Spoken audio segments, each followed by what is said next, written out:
la alabanza que acabas de cantar con tu corazón y con tu boca. Y mientras escuchas y reflexionas en estos versículos que vamos a estudiar hoy, que puedas ir pensando cómo puedes glorificar y cómo puedes darle a Dios toda la gloria y toda la honra a través de lo que estamos escuchando. Así que bueno, vamos a continuar con nuestra serie allí en Primera Tesalonicenses. Espero que estés disfrutando esta serie. La realidad es que yo la estoy disfrutando mucho. Bueno, es un sentimiento raro. La disfruto, pero la sufro al mismo tiempo, ¿no? La disfruto porque es una hermosa carta que tiene muchísimas enseñanzas para la iglesia, que abren de una manera extraordinaria el corazón del apóstol Pablo y que nos dejan conocerlo un poquito más a profundidad.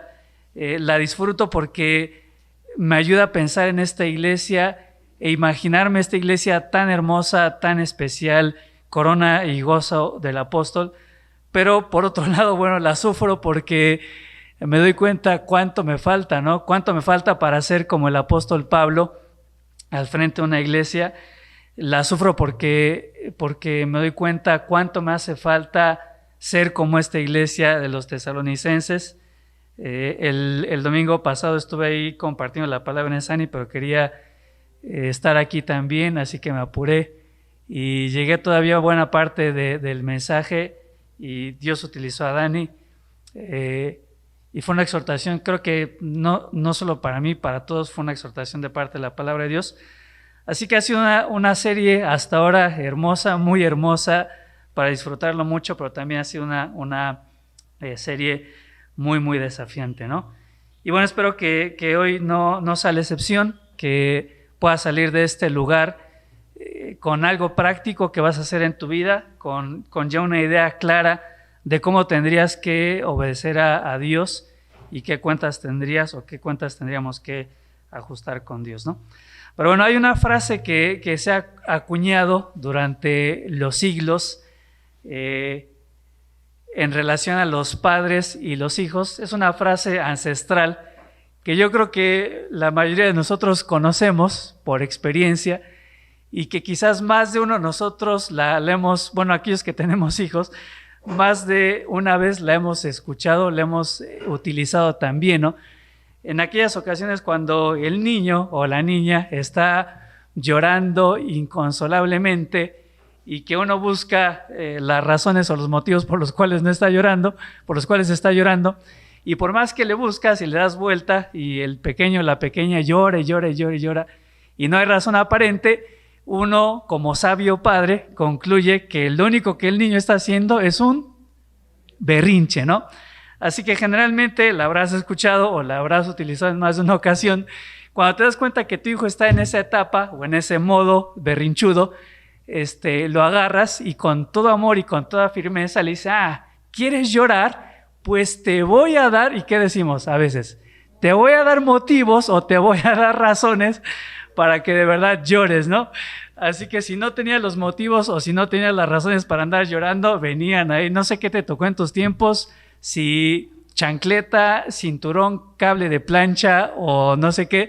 Si no te tocó nada, me explico por qué eres como eres. No es cierto. Pero bueno, hoy si le tuviera que poner un título al mensaje del día de hoy, estos versículos, sería: te voy a dar 4 motivos para preocuparte. Así que teniendo como idea esta ilustración de los padres y los hijos, en muchas ocasiones la realidad es que uno anda todo preocupado, o tú ves la cara de la gente, los hermanos, y viven preocupados y viven afanados. Así que bueno, si quieres estar preocupado, hoy me gustaría darte 4 motivos para realmente preocuparte. Y los vamos a encontrar ahí en 1 Tesalonicenses, capítulo 3.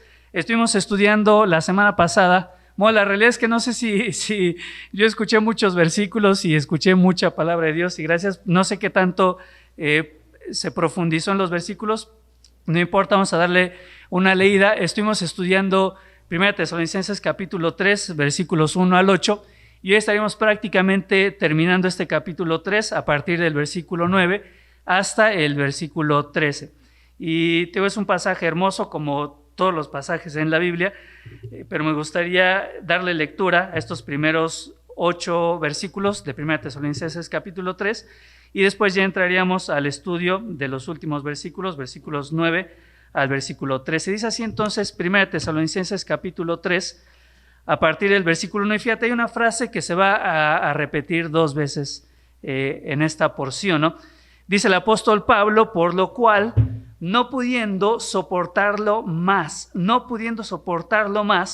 acordamos quedarnos solos en Atenas y enviamos a Timoteo, nuestro hermano, servidor de Dios y colaborador nuestro en el Evangelio de Cristo, para confirmaros y exhortaros respecto a vuestra fe, a fin de que nadie se inquiete por estas tribulaciones, porque vosotros mismos sabéis que para esto estamos puestos, porque también estando con vosotros os predecíamos que íbamos a padecer tribulaciones, como ha acontecido y sabéis. Por lo cual también yo, no pudiendo soportarlo más, envié para informarme de vuestra fe, no sea que os hubiese tentado el tentador y que nuestro trabajo resultase en vano. Pero cuando Timoteo volvió de vosotros a nosotros y nos dio buenas noticias de vuestra fe y amor, y que siempre nos recordáis con cariño, deseando vernos, como también nosotros a vosotros, por ello, hermanos, en medio de toda nuestra necesidad y aflicción, fuimos consolados de vosotros por medio de vuestra fe. Porque ahora vivimos si vosotros estáis firmes en el Señor. Así que Pablo en 2 ocasiones en este pequeño pasaje va a expresar su preocupación, ¿no? Y lo expresa con las siguientes palabras. Dice: no soportándolo más. Y esto no es una exageración del apóstol Pablo, no es una simple expresión para tratar de transmitir algo que realmente no estaba sucediendo. Yo creo que el apóstol Pablo realmente estaba sufriendo y estaba viviendo lo que él decía. Y había llegado a tener un cariño y había llegado a tener un afecto tan grande por la iglesia de los tesalonicenses, que el hecho de estar lejos de ellos, el hecho de no saber cómo estaban ellos viviendo su fe en medio de grandes tribulaciones, como lo dicen estos versículos, hacía que su mente y su corazón se trastornaran al grado de decir: Dios, ya no puedo más, necesito ver a los hermanos, necesito saber cómo están, necesito saber si están permaneciendo firmes, necesito saber si están creciendo en su fe en medio de gran tribulación. Y quizás por esto la idea de ¿quieres tener motivos para preocuparte? Hoy te voy a dar 4 motivos para realmente preocuparte, porque yo creo que el apóstol Pablo es lo que estaba viviendo, estaba en un sentimiento o en un estado de preocupación por saber cuál era la situación o cuál era la condición de estos hermanos. Ahora recuerda o date cuenta por estos mismos versículos que nosotros acabamos de leer, que las circunstancias para el apóstol Pablo no eran las circunstancias más favorables, no eran las circunstancias más alegres en las cuales él podía vivir. Él estaba también sufriendo persecución, él estaba sufriendo por una situación interesante. Dice que no pudiendo soportarlo más, envió a Timoteo para saber cómo estaba el estado de la iglesia de los tesalonicenses, y dice que se quedó solo en Atenas. Así que en medio de una persecución, en medio de tribulaciones, no tenía ni siquiera la compañía de los más cercanos a él, sino que se tenía que haber quedado solo en Atenas. No solamente tribulación, no solamente persecución, no solamente la soledad, sino que el hecho de encontrarse en Atenas, que era la cuna de filosofías y de ciertos movimientos, hacía que el lugar geográficamente fuera el lugar menos deseable para que un misionero se encontrara solo. Pero aún en medio de todas estas circunstancias, aún en medio de todo lo que el apóstol Pablo estaba viviendo, su preocupación no estaba centrada en él mismo, su preocupación o su mirada no estaba puesta en las circunstancias o en su soledad. Su mayor preocupación, al grado de no poder soportarlo más, estaba ¿en dónde? En la iglesia de los tesalonicenses. Por eso deseaba con todo su corazón poder volver a verles. Y por eso aquí al final, en el versículo 8, dice que nosotros también vivimos. Es decir, el hecho de saber que la iglesia de los tesalonicenses estaba bien y que estaban firmes en los caminos del Señor, literalmente hacía que la vida le volviera al apóstol Pablo, por dentro es como si él estuviese muriendo por la incertidumbre de no saber la condición de la iglesia. Pero al regresar Timoteo y al traerle este informe tan favorable de la iglesia de los tesalonicenses, dice: mi corazón descansa, ya no tengo más por qué preocuparme, yo vivo si ustedes viven, yo vivo si ustedes están firmes y si ustedes permanecen en nuestro Señor. Y comienza entonces ahí los pasajes que vamos a estar estudiando el día de hoy a partir del versículo 9, y vamos a ir deteniéndonos, vamos a ir analizando algunas palabras y algunas ideas, y vamos a obtener entonces estas 4 razones o estos 4 motivos por los cuales yo debería de preocuparme realmente. 4 razones o 4 motivos por los cuales tú tendrías que realmente preocuparte el día de hoy. Versículo 9 entonces dice: por lo cual va a ser entonces un conector con lo que venía el apóstol Pablo diciendo en los versículos anteriores. Por lo cual también podría traducirse por esta razón, es decir, porque ustedes están firmes en el Señor, como lo dice en el versículo 8, ¿qué acción de gracias podemos dar a Dios por vosotros? Es decir, al enterarme de que ustedes están firmes y que están permaneciendo en Él, ¿qué podría yo ofrecerle a Dios?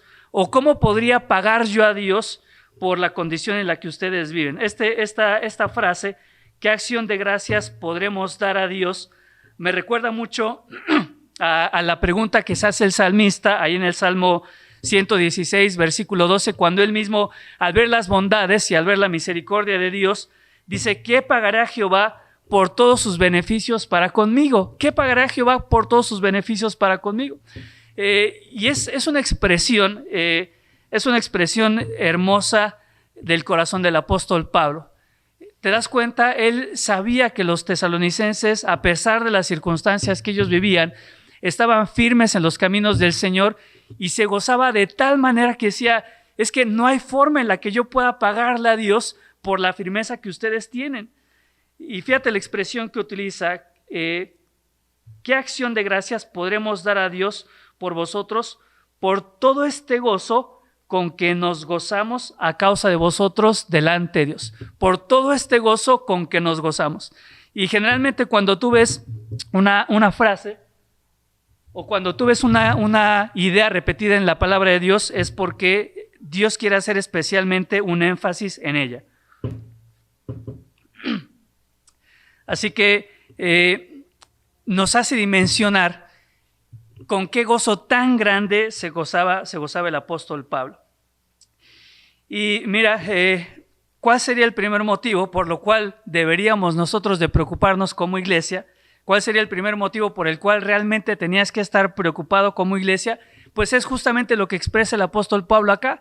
Una de nuestras mayores preocupaciones, una de mis mayores preocupaciones como pastor, una de tus mayores preocupaciones como líder de algún ministerio, una de tus mayores preocupaciones como cabeza de tu hogar, una de tus mayores preocupaciones simplemente como miembro de esta iglesia, tendría que ser justamente esto: la firmeza de tus hermanos. Tendría que preocuparnos realmente si nuestros hermanos están caminando y están permaneciendo en los caminos de Dios, sobre todo en estos tiempos que han sido de tanta incertidumbre, sobre todo en estos tiempos en los que de repente vemos a un hermano, de repente vemos que se desaparece, de repente vemos que se conecta, de repente vemos que no se conecta.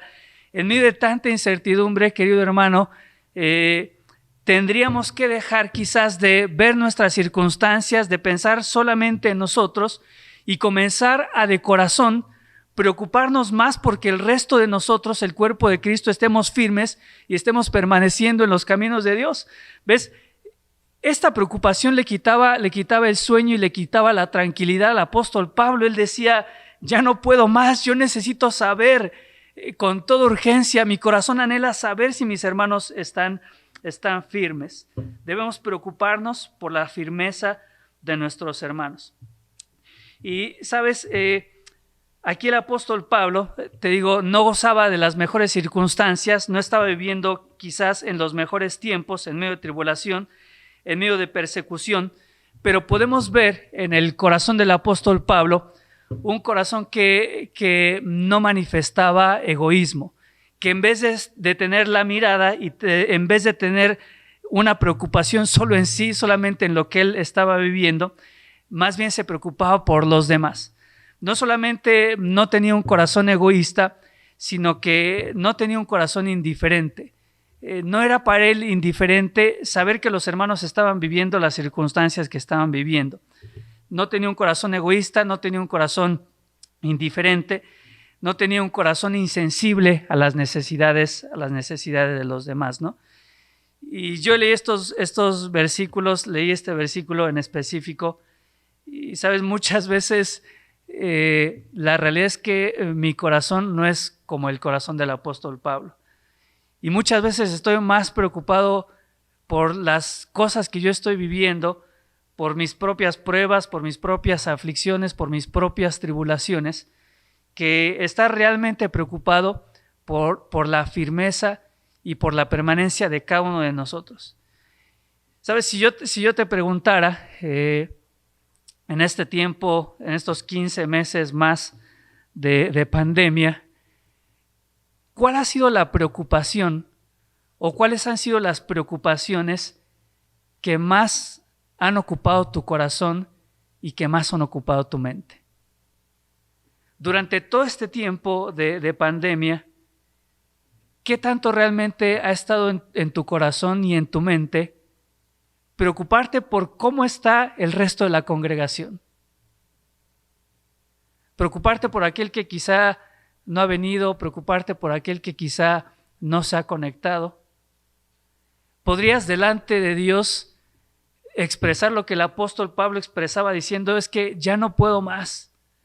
El hermano fulanito o el hermano perenganito o la hermana Filomena, ponle el nombre que quieras, no ha venido a la iglesia, no la he visto, no se ha conectado, ya no puedo más, estoy preocupado porque no sé si está caminando firme y si permanece en los caminos de Dios. Y sabes, quizás este versículo no solamente revela el corazón del apóstol Pablo, sino que quizás también de alguna manera revela nuestro propio corazón. Y quizás revela que nuestro corazón, a diferencia del corazón del apóstol Pablo, es un corazón egoísta que piensa solamente o que se preocupa solamente por sus propios asuntos. Es un corazón indiferente o indolente que no se duele por saber cómo está el resto de la congregación. Y quizás revela, más que el corazón del apóstol Pablo, revela lo que hay muchas veces en nuestro propio corazón. ¿Sabes? Qué interesante es ver que para el apóstol Pablo, preocuparse no tanto por sus propios asuntos, sino preocuparse por el bienestar espiritual, sobre todo de los tesalonicenses, era causa no solamente de gozo, sino un gozo en el cual gozarse, que es lo que expresaría acá en el versículo 9. Porque es así, ¿sabes? Cuando más nuestra mente y nuestro corazón está enfocada solamente en nosotros mismos, más sufrimiento va a causar. Cuando nuestro corazón es más egoísta y cuando no somos capaces de ver la necesidad y cuando no somos capaces de ver la aflicción de los demás, sino que nos centramos en nosotros mismos, nuestro corazón va a experimentar lo contrario al gozo, nuestro corazón va a experimentar sufrimiento. Pero cuando nuestra mente y nuestro corazón y nuestros pensamientos y nuestra preocupación está centrada y está volcada en los demás, vamos a poder experimentar el mismo gozo que experimentaba el apóstol Pablo. ¿Por qué tendríamos que estar preocupados, hermanos? ¿Por qué tendrías que estar preocupado hoy si bien estás viviendo circunstancias quizá difíciles de salud o económicas? ¿Sabes? Creo que dentro de nuestro corazón tendría que existir esta gran preocupación por el resto de nuestros hermanos, por el resto de la familia de la fe. Pues Pablo no lo dice de una manera soberbia, Pablo no lo dice de una manera arrogante. Pablo no quiere expresar, yo me gozo porque ustedes son el resultado de mi ministerio, ustedes están firmes por el tiempo que yo les he dedicado. Gracias a mis enseñanzas, ustedes son lo que son y han permanecido aún en medio de la tribulación. Me encanta porque este gozo que experimentaba el apóstol Pablo, dice, a causa de vosotros, dice, delante de nuestro Dios. ¿Ves? Este gozo no tenía nada que ver con vanagloria, este gozo no tenía nada que ver con arrogancia, este gozo era un sentimiento o un estado del apóstol Pablo delante de Dios. Y delante de Dios, Dios era testigo de cuán sincera y de cuán profunda era su preocupación por esta iglesia. Después dice en el versículo 10, continúa esta pregunta, que es una pregunta retórica, es decir, una pregunta que no requiere respuesta. Dice, orando de noche y de día, con gran insistencia, para que veamos vuestro rostro y completemos lo que falte de vuestra fe. No solamente tendríamos que preocuparnos por el bienestar espiritual y en todos los sentidos de nuestros hermanos, sino que también una de nuestras más grandes preocupaciones tendría que ser orar constantemente por nuestros hermanos, orar constantemente por la familia de la fe. Si nosotros leemos este versículo, a simple vista quizás no te revela mucho, no te revela la intensidad que realmente tiene este pasaje, pero permíteme analizar algunas expresiones de este versículo para entender a qué grado llegaba la preocupación del apóstol Pablo y qué tanto tiempo y qué tanto de su corazón y qué tanto de su esfuerzo dedicaba orando por estos hermanos. Dice el versículo entonces, orando, y la primera expresión o las primeras expresiones que nosotros encontramos en este versículo dice que oraba cuando, de día y de noche. Ahora quizás a nuestra mente vendría lo que es más común o lo que es más familiar para nosotros, porque muchas veces esta es la forma en la que algunos de nosotros oramos. Hacemos una oración en el día y hacemos una oración en la noche, ¿no? Generalmente nos despertamos, abrimos los ojos, o así tendría que ser por lo menos, y oramos para comenzar nuestro día, tenemos nuestro día, nuestras actividades, y espero que así sea, terminamos el día haciendo una oración por la noche. Pero esto no es lo que quería expresar el apóstol Pablo. Cuando Pablo dice acá, orando de día, de noche y de día, no se refiere a dos oraciones que oraba en la noche y en el día, sino tiene que ver con algo más que lo podemos entender cuando nosotros entendemos el contexto de quién escribe, ¿no? Y quién escribe este versículo es justamente un judío, y cuando un judío se refería a la noche y al día, no se refería a dos momentos específicos durante las 24 horas del día, sino que el judío cuando expresaba noche y día, acá hacía referencia, prácticamente hacía referencia a las 24 horas del día. Para el judío, el día se dividía solamente en dos. Se dividía en la noche y en el día.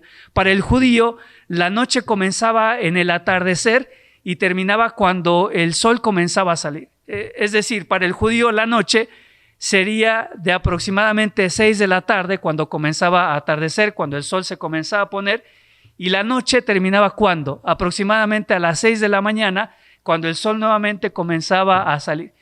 Para el judío eso significaba la noche. El día, ¿qué significaba para el judío? Desde la salida del sol, aproximadamente 6 de la mañana, hasta el atardecer, cuando el sol comenzaba a ponerse. El judío dividía la noche en 4 horas y el día lo dividía también en 4 horas o en 4 periodos. Cada uno de estos periodos consistía en 3 horas, ¿no? Por ejemplo, el día se dividía en hora primera, que eran las primeras 3 horas del día a partir de las 6 de la mañana, hora tercera, que eran las segundas 3 horas del día, después hora sexta, que era a partir del mediodía, y hora novena, que era hasta el atardecer, ¿no? Y la noche, quizás lo has escuchado o lo has leído en los evangelios, se dividía prácticamente en 4 vigilias, que eran periodos de 6 de la tarde a 9 de la noche, de 9 a 12, de 12 a 3 y de 3 a 6, esas eran las 4 vigilias de la mañana. Así que esto nos ayuda a entender un poquito más lo que el apóstol Pablo quería expresar. Su oración no era solamente una oración en las mañanas y era una oración en las noches, sino que prácticamente el apóstol Pablo vivía todo el día en la mente y en su corazón orando por los hermanos en la iglesia de los tesalonicenses. La oración para él era más que una reunión de día miércoles. La oración por su iglesia era una constante y era un hábito en su vida. Y generalmente te das cuenta que para el judío el día oficialmente no comenzaba como en nuestro caso, que el día comienza en la mañana, sino que para el judío el día comenzaba en el atardecer. Por eso cuando se celebraba el día de reposo, ellos comenzaban desde el día anterior al atardecer, porque para ellos el día comenzaba en la noche y terminaba en el día. Por eso el orden que utiliza Pablo acá en el versículo 10, orando de noche y de día. Ahora fíjate la siguiente expresión, ¿no?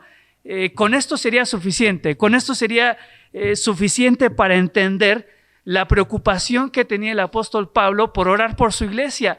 Todo el día oraba constantemente, en su mente y en su corazón estaba la oración por los tesalonicenses. Sin embargo, va a añadir Pablo unos intensificadores acá que son hermosos y que son sorprendentes. No solamente oraba de día y de noche, sino que agrega acá, en español dos expresiones, ¿no? Con gran insistencia.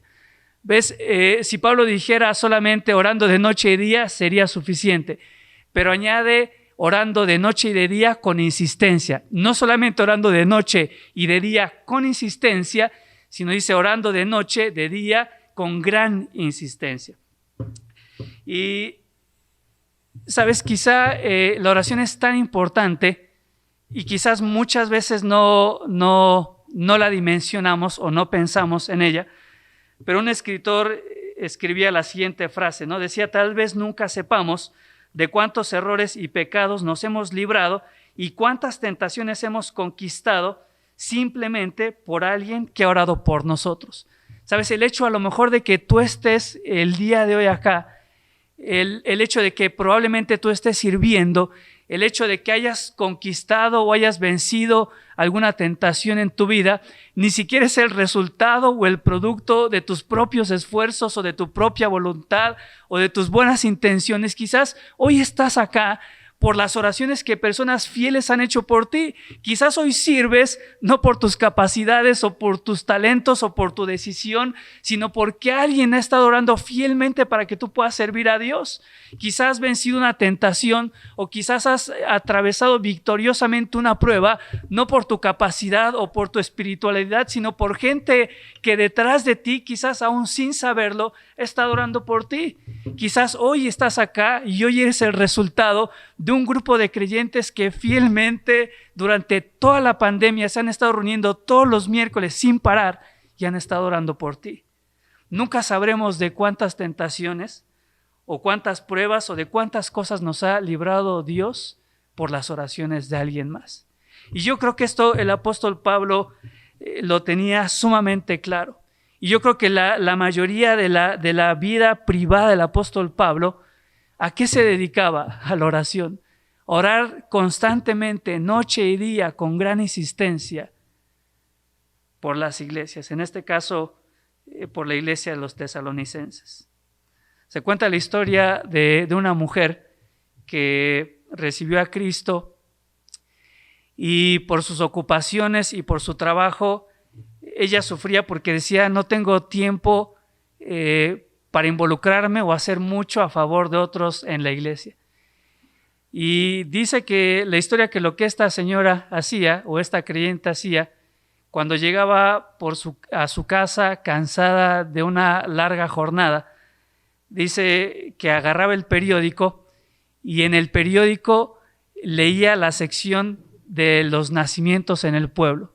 Y entonces oraba por todos aquellos niños que habían nacido y oraba para que fueran felices, para que sus padres fueran felices, para que los pudieran criar de una excelente manera. Y después leía en ese periódico la sección de los matrimonios que había habido durante ese tiempo en el pueblo y dice que oraba por todos esos matrimonios nuevos, que Dios les ayudara a crecer, que pudieran conocer de Cristo. Y de ahí le dice que leía después las esquelas de aquellas personas que habían fallecido y que oraba entonces por la familia de todas aquellas personas que pasaban por todo este tiempo de sufrimiento. Y dice esta historia que quizás nunca sabremos el caudal de bendiciones y de misericordia que fluían por la ventana, al lado de la cual estaba la cama de esta mujer que se pasaba las noches orando por aquellas personas. Cuando crees que no hay nada que puedas hacer por nadie en la iglesia, lo más importante y lo más valioso que puedes hacer por tus hermanos es justamente orar por ellos. Pero la oración, bueno, es una de esas áreas que nos cuesta y que regularmente acudimos a la oración en circunstancias o en momentos de emergencia o en circunstancias o en momentos límites, ¿no? Pero cuando nuestras circunstancias son las normales o son las cotidianas, la realidad es que menospreciamos muchas veces la oración por nosotros y muy probablemente por nuestra iglesia. Si, por ejemplo, la mayoría de nosotros creo que vivimos muy ajenos a lo que es el estado del tiempo. Yo te aseguro que quizás muchos de nosotros no se pararon hoy y lo primero que hicieron fue consultar el pronóstico del tiempo, porque es algo normal y es algo cotidiano para nosotros, ¿no? Pero si las circunstancias fuesen diferentes, si por ejemplo tu profesión tuviese que ver con el campo y del estado del tiempo y del pronóstico del clima dependiera una cosecha exitosa o dependiera que tu cosecha terminaría, te aseguro que vivirías pendiente del estado del clima. Si quizás tu profesión fuera, no sé, ser pescador y del estado del tiempo o del pronóstico del tiempo dependiera un día de pesca exitosa, o quizás los peligros de enfrentar ese día una tormenta que podría acabar con tu vida, te aseguro que vivirías constantemente, que iba a decir con el periódico, quizás no con el periódico, pero vivirías constantemente con el teléfono al pendiente del estado del tiempo. Tenemos un amigo muy querido en Argentina que él trabaja para la compañía, lo que sería la CFE, la Comisión de Electricidad en Argentina, y él se dedicaba porque ya se retiró a la instalación de cableado de alta tensión. Sabes, si esa fuera tu profesión, vivirías todos los días pegado al pronóstico y al estado del tiempo, porque muy probablemente de eso depende que ese día regreses a tu casa o no. Y lo mismo sucede con la oración. En los momentos cotidianos y en los momentos normales de nuestra vida, no la consideramos ni le prestamos mayor importancia. Pero en momentos o circunstancias cruciales es cuando realmente acudimos a este recurso tan valioso y tan menospreciado de la oración. No tendría que ser así. Pero, ¿sabes? Volviendo acá al versículo, me gustaría analizar un poquito lo que significa la frase que añade Pablo cuando dice que oraban de noche y de día con gran insistencia. Te repito, solamente el hecho de saber que Pablo oraba de noche y de día ya sería suficiente argumento para entender la preocupación que él tenía por esta iglesia, por orar por ellos. Pero analicemos un poquito esta frase, gran insistencia. Gran insistencia en tus Biblias, si tienes por lo menos la traducción que tengo yo, la Reina Valera, lo encontramos como una frase compuesta de dos palabras, gran insistencia. Pero si tú analizas el griego, descubrirás que es solamente una palabra. Es una palabra larga, pero es una palabra que va a estar compuesta por tres elementos, ¿no? La palabra en griego, si la quieres apuntar o no la quieres apuntar, la realidad es que la palabra en griego es lo de menos. Lo importante es el significado. La palabra en griego sería algo semejante a, lo tengo acá en griego y luego se me olvida cómo leerlo, pero sería uper ek peripo. Uper ek peripo. Es una palabra, una sola palabra en griego, pero que está compuesta de tres elementos, ¿no? Y no necesitas ser un experto en griego, realmente. te aseguro que algunas de estas palabras las conoces o van a ser familiares para ti. Está compuesta por la palabra o el prefijo huper, que quizás algunos lo pronuncian en griego más moderno como hiper. ¿Han escuchado esa palabra o ese prefijo, huper o hiper? Muy bien. Después la palabra o el prefijo ek, que quizás tiene que ver con lo que compartía Nauma al principio. ¿En dónde encontramos el prefijo ek? A ver, mis conocedores del griego. ¿En la palabra qué? Eclesia, ¿no? Ajá. Entonces, es esa misma prefijo ek. Entonces, tenemos el prefijo huper o hiper, el prefijo ek, y después la otra parte de la palabra, que sería peripo o peripiu, ¿no? Quizás esto no te revela mucho. La palabra hiper o huper, ¿qué significa? Es muy conocida, ¿no? Cuando dicen, por ejemplo, hipérbole, ¿qué te da la idea? Es algo que está por encima de, ¿no? Hiper o huper. Cuando encuentras un niño que es, por ejemplo, que se dice que es un niño hiperactivo, ¿qué significa? Que está por encima de los niveles de actividad de cualquier otro niño, ¿no? Acá tenemos algunos casos de esos, y de adultos también, ¿no? Que son bien hiperactivos, ¿no? Entonces, este prefijo hiper significa por encima de. La partícula ek que utilizamos en la palabra iglesia significa ¿qué? ¿Alguien sabe qué significa ek? ¿Nadie sabe? La hemos mencionado muchísimas veces. Ek significa, ¿cómo? Afuera o fuera de. Y la otra parte de la palabra significa más todavía, aún más fuerte, fuera de los límites o en exceso. Entonces, resumiendo, ¿qué significa esta expresión en español o este adverbio? En griego realmente es un adverbio es un modificador de un verbo. El verbo acá en este caso es orar y está modificado por este adverbio.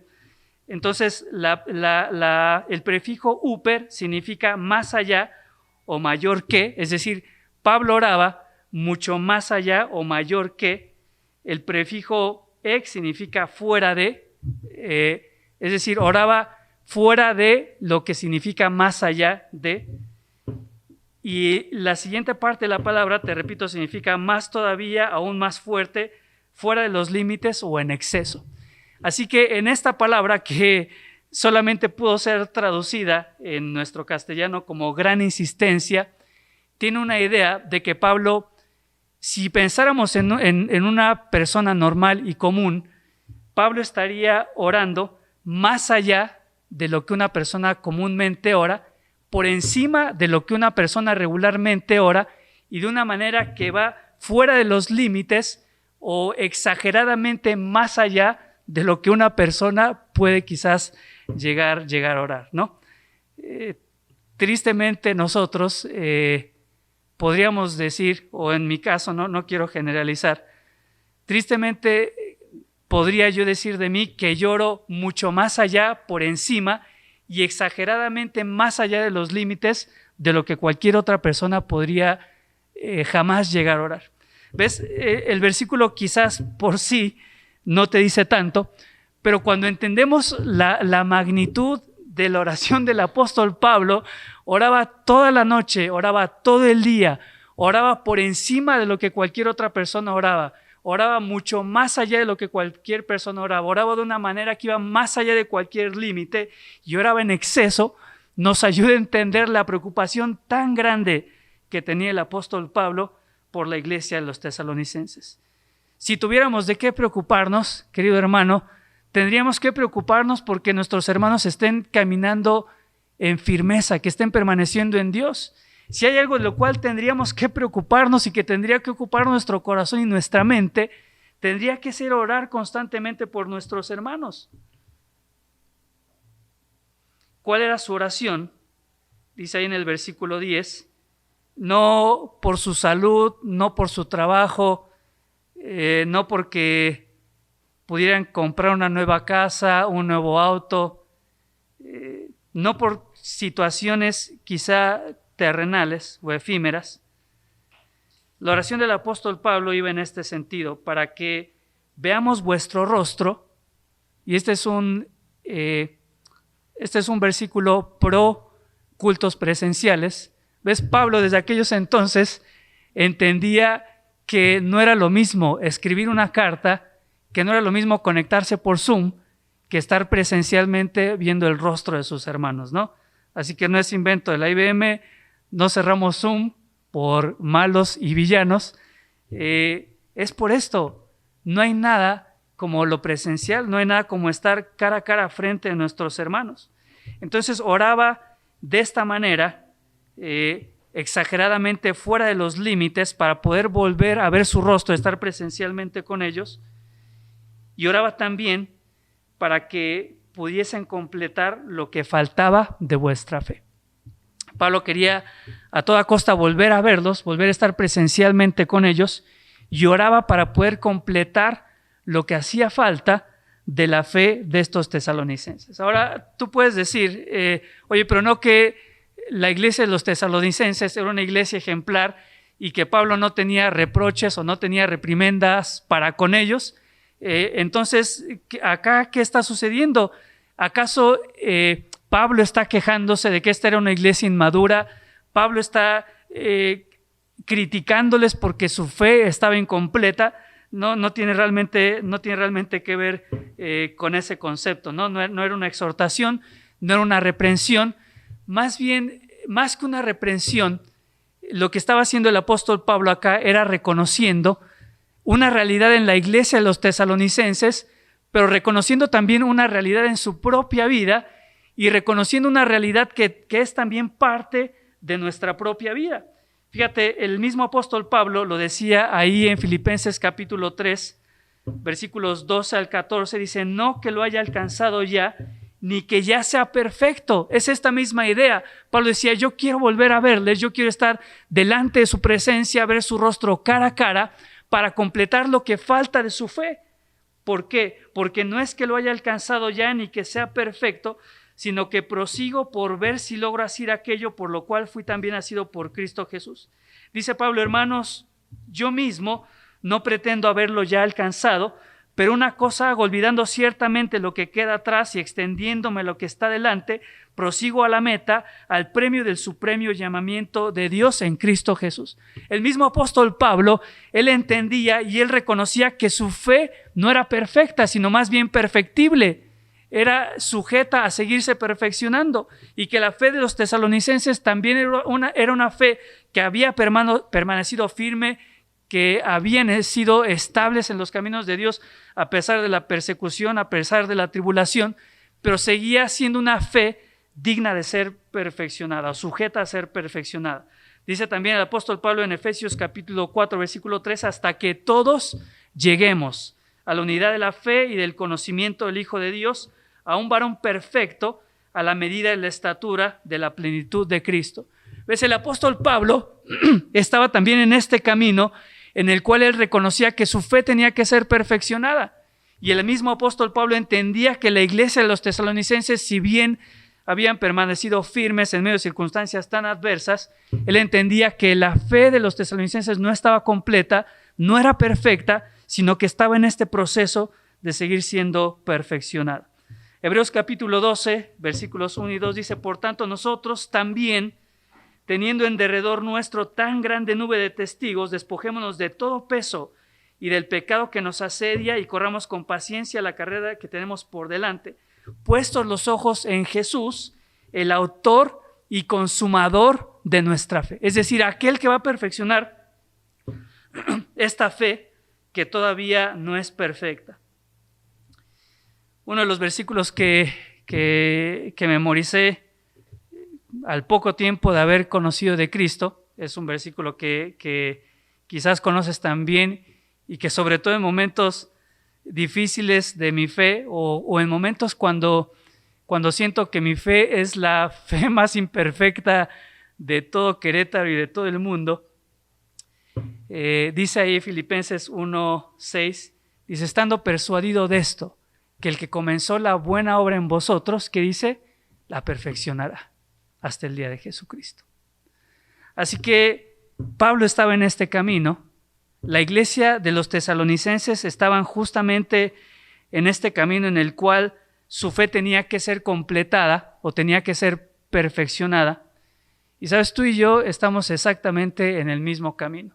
Estamos en este proceso en el cual nuestra fe no es perfecta, es perfectible, y que a través de lo que nosotros vamos viviendo, esta fe se va perfeccionando. ¿Cómo se perfecciona esta fe? Dice Romanos que la fe es por el oír y el oír por la palabra de Dios. Así que la única manera, mi querido hermano, en el que tu fe, nuestra fe se va a seguir perfeccionando es con dos elementos: la palabra de Dios y alguien que nos exponga la palabra de Dios. La única forma en la que puedes perfeccionar la fe de alguien más es lo mismo, con la palabra de Dios y con alguien que exponga, en este caso podría ser tú, la palabra de Dios. Versículo 11, dice el apóstol Pablo: mas el mismo Dios y Padre nuestro y nuestro Señor Jesucristo dirija nuestro camino a vosotros. Y me encanta, ¿no? Porque, ves, el apóstol Pablo ponía aún los aspectos más cotidianos de su vida en las manos de Dios. La mayoría del tiempo de la vida del apóstol Pablo, ¿a qué se dedicó él? A viajar.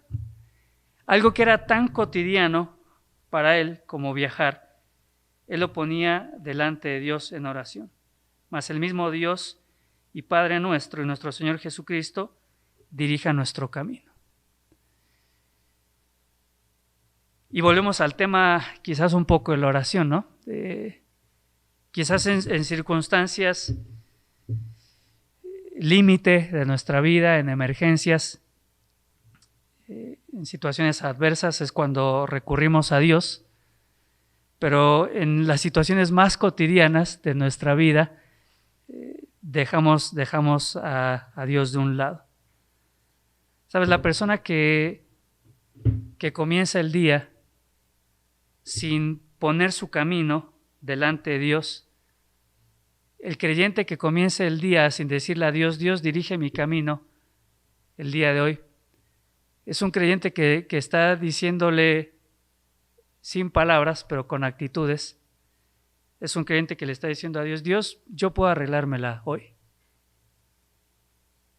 No necesito de ti. El creyente que se va a dormir sin haber orado es el creyente que no con su boca, pero con sus actitudes, dice: Dios, yo me la arreglé solo hoy.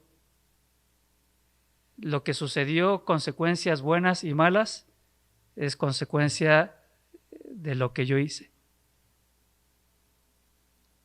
El matrimonio que no ora en las mañanas, el padre que no ora con sus hijos en las mañanas, sin palabras le dice a Dios: yo me las puedo arreglar sin ti. Y en ocasiones nos preguntamos por qué las cosas cotidianas de la vida nos cuestan tanto trabajo, ¿no?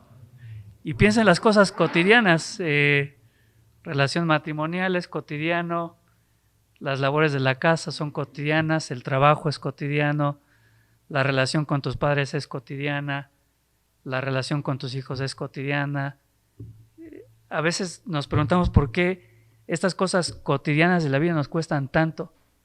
Y quizás la respuesta la encontramos acá en el versículo 11, porque no hemos aprendido a poner las cosas cotidianas de la vida en las manos de Dios. Él vivía viajando y aún así él oraba tan fervientemente para que Dios pudiese dirigir su camino hacia los tesalonicenses. Hay un detalle aquí muy interesante, ¿no? Dice: mas el mismo Dios y Padre nuestro, es decir, hace mención a lo que en ocasiones se menciona como la primera persona de la Trinidad. Dice: mas el Dios y Padre nuestro y nuestro Señor Jesucristo. Y fíjate cuál es la forma en que está conjugado el siguiente verbo. Dirija. Clases de gramática. Está en una forma presente, simple, plural o singular. Uy, ¿qué pasó? Dirija es plural o singular. Singular. Aunque está hablando en plural. Dios y Padre nuestro y nuestro Señor Jesucristo.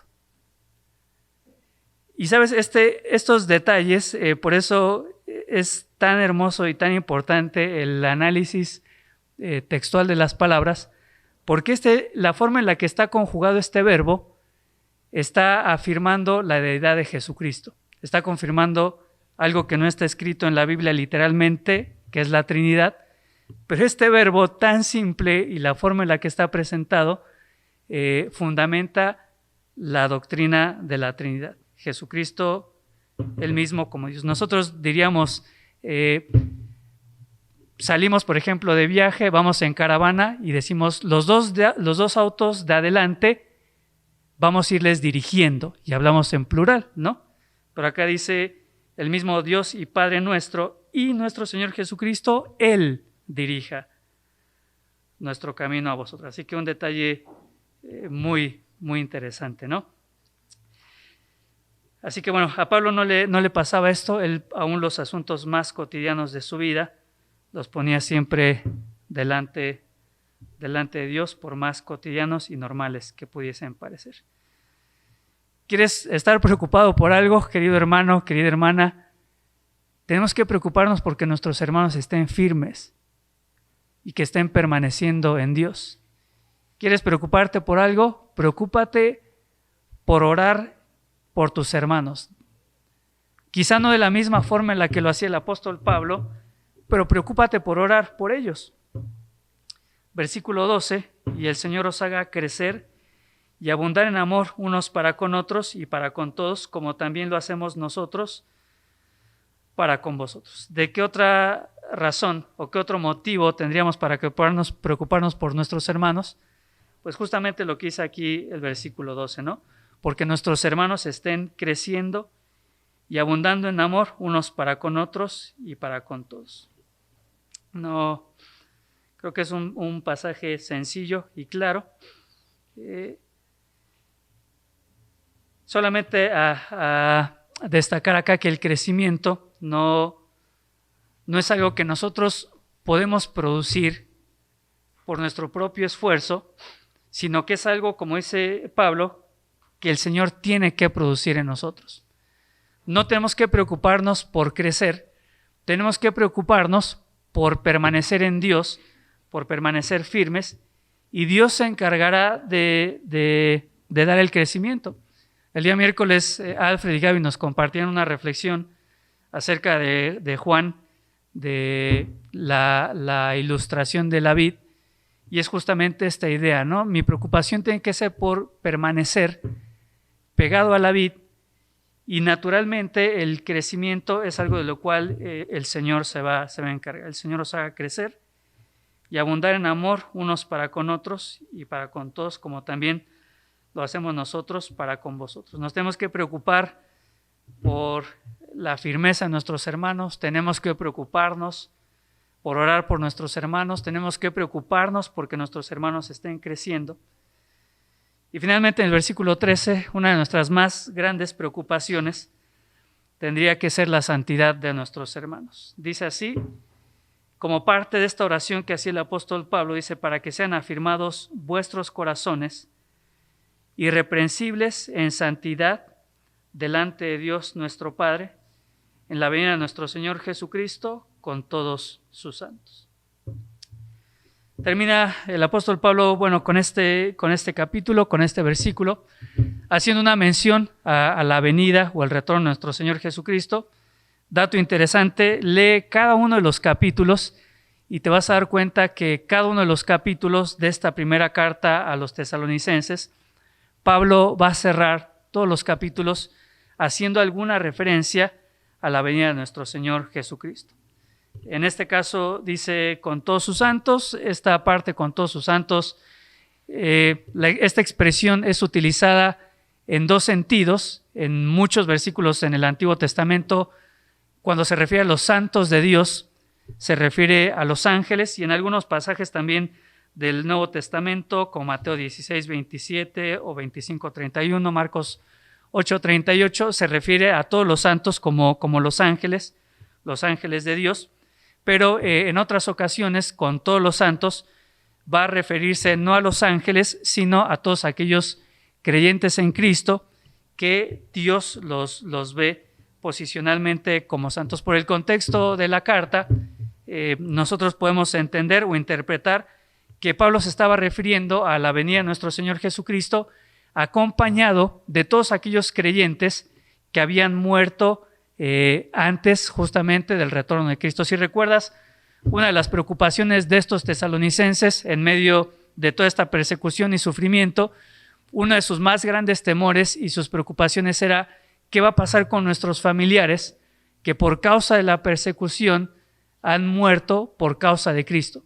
Y ves, uno de los miedos que tenían estos creyentes era que estos familiares que habían muerto en Cristo no participarían del regreso de Cristo. Así que por todo este contexto, yo creo que la mejor interpretación es el retorno de Cristo con todos sus santos, refiriéndose a todos aquellos creyentes que habían muerto antes de este acontecimiento de la venida de Cristo. Y bueno, otro hecho es que, si bien en otras ocasiones todos los santos se refiere a los ángeles de Dios, Pablo, sin embargo, nunca utiliza esta expresión para referirse a los ángeles, sino siempre haciendo referencia a otros creyentes, incluso en muchas de sus cartas, cuando las dirige a los santos congregados en cierto lugar.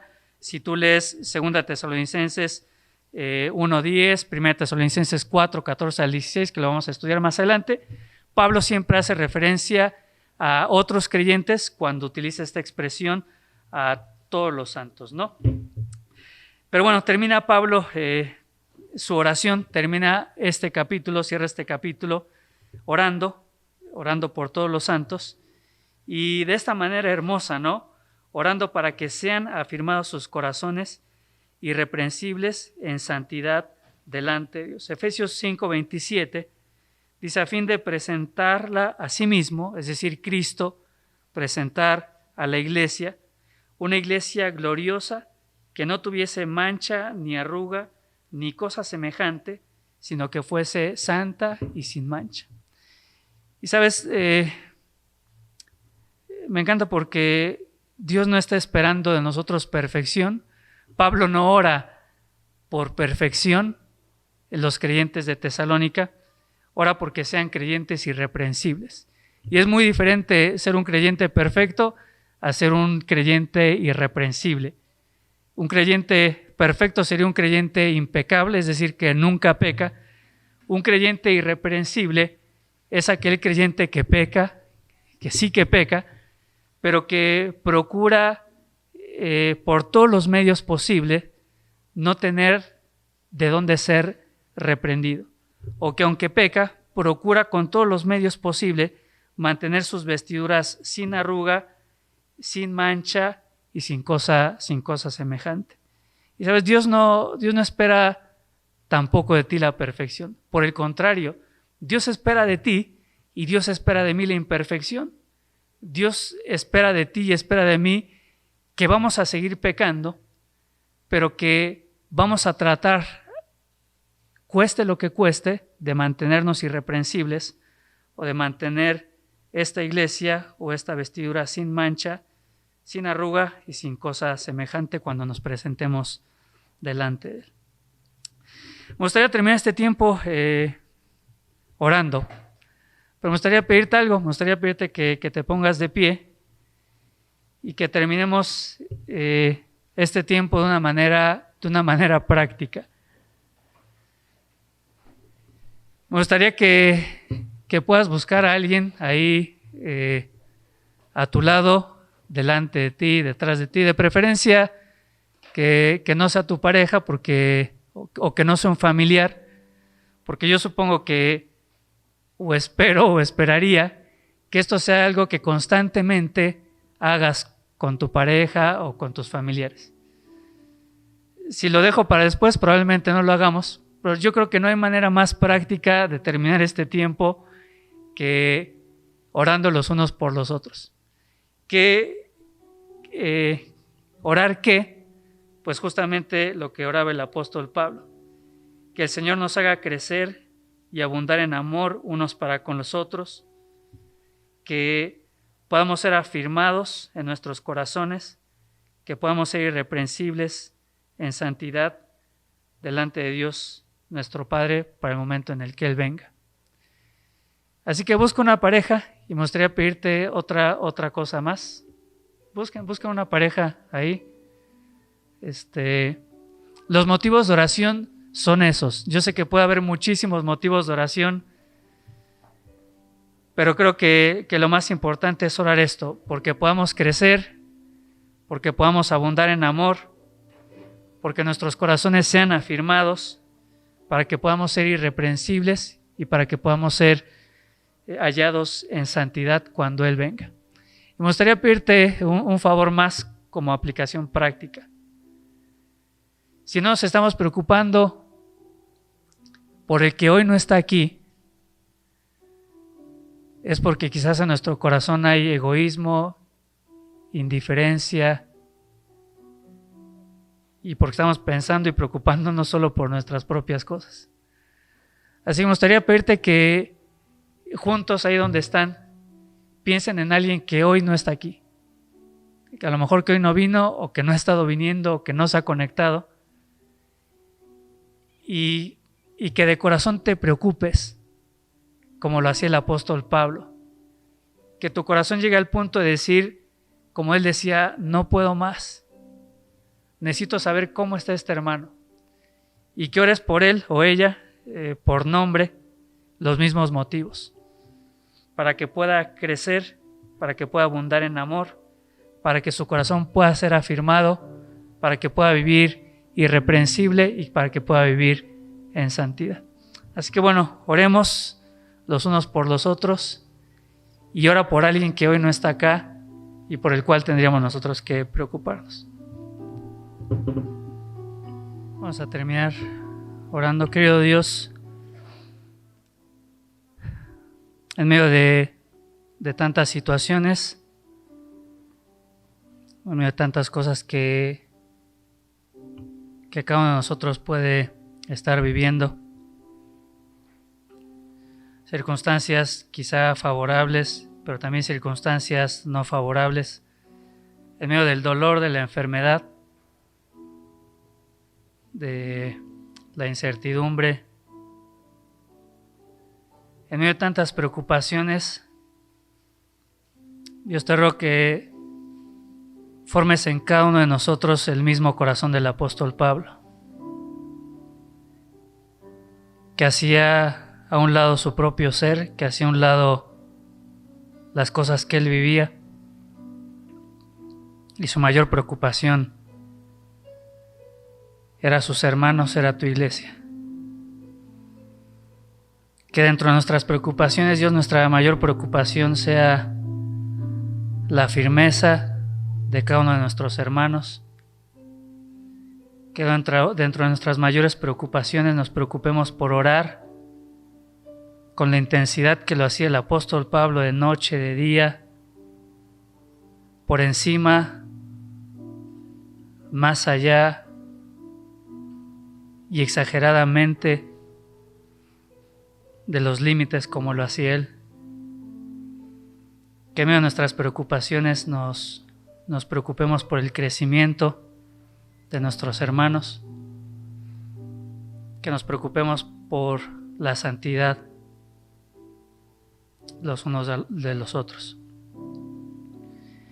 Y te oro, Dios, por aquellos que hoy no están, que no han estado, que tú cambies nuestra mente y nuestro corazón si ha sido egoísta, y que nos preocupemos al nivel que lo hacía el apóstol Pablo, que decía, no soporto más. Que nuestro corazón no esté tranquilo y no esté en paz sabiendo que hay hermanos que quizá hoy no están firmes en su fe, que podamos orar por ellos y más que orar por ellos quizá hoy o en estos días mandarles un mensaje, llamarles, pero que no seamos tan indiferentes, ni tan insensibles, ni tan egoístas como para no preocuparnos por el que hoy no está aquí.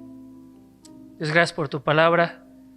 Sigue formándonos, Dios, y que cada vez podamos ser más parecidos al apóstol Pablo, a la iglesia de los tesalonicenses, hasta la venida de tu Hijo Jesucristo.